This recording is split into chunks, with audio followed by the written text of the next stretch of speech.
ओम श्री परमात्मने नमः। अथ षोडशोऽध्यायः। दैवासुरसम्पद्विभागयोगः।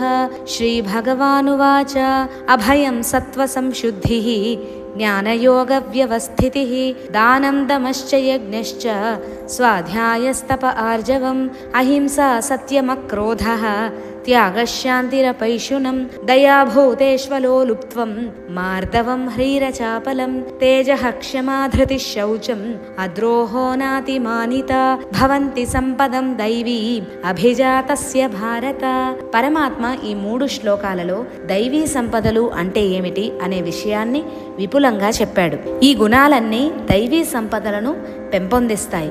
ఈ గుణాలుంటే దైవం మన దగ్గర ఉన్నట్టే, అన్ని సంపదలు ఉన్నట్టే. అన్ని గుణాల్లో కల్లా మొట్టమొదటి సంపద అభయం అన్నాడు పరమాత్మ. అన్ని దుర్గుణాలకు భయమే పునాది. మరి ఒక్క విషయం చెప్పాలంటే, నేడు తమను తాము భక్తులని చెప్పుకునే వారిలో దేవుడి మీద భక్తి కంటే భయమే ఎక్కువ.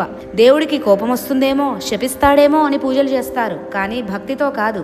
భగవంతుడి మీద భక్తి శ్రద్ధలతో పూజించే వాళ్ళు చాలా కొద్దిమందే. భగవంతుడి తత్వం తెలిస్తే కానీ ఆ భయం పోదు. మనం సత్వగుణ ప్రధానులం అయినప్పుడు, దైవీ సంపద మన దగ్గర ఉన్నప్పుడు ఎవరికీ భయపడనవసరమే లేదు. ముందు మనం మనస్సులో నుండి ఈ భయాన్ని పోగొట్టాలి. మనలోని భయం పోవాలంటే మన మీద మనకు విశ్వాసం ఉండాలి. మనం చేసే పనుల మీద, మనం పూజించే దైవం మీద మనకు విశ్వాసం, నమ్మకం ఉండాలి. అంటే మనలోని భయాన్ని పారదోలేది భగవంతుడి మీద అచంచలమైన విశ్వాసం, నమ్మకమే.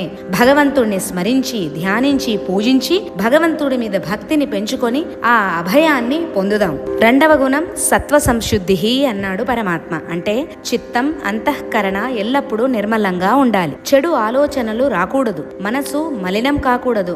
మన మనస్సు ఎల్లప్పుడూ మకిలి పట్టని అద్దంలాగా మెరుస్తూ ఉండాలి. అప్పుడు మన స్వస్వరూపం మనకు చక్కగా స్పష్టంగా కనపడుతుంది. మనం శరీరాన్ని ప్రతిరోజు స్నానం చేసి శుభ్రం చేసుకుంటాం, కానీ మరి అంతఃకరణ, మన మనస్సు ఎలా శుభ్రపడతాయి? కోపం, ద్వేషం, మోహం ఇలాంటి లక్షణాలతో మన అంతఃకరణ మలినమైపోయింది. వీటిని కూడా పోగొట్టుకుంటే గాని అంతఃకరణం శుద్ధి అవ్వదు. శరీరంతో పాటు అంతఃకరణ కూడా శుభ్రంగా ఉండాలి. దానినే సత్వ సంశుద్ధి అని అంటారు.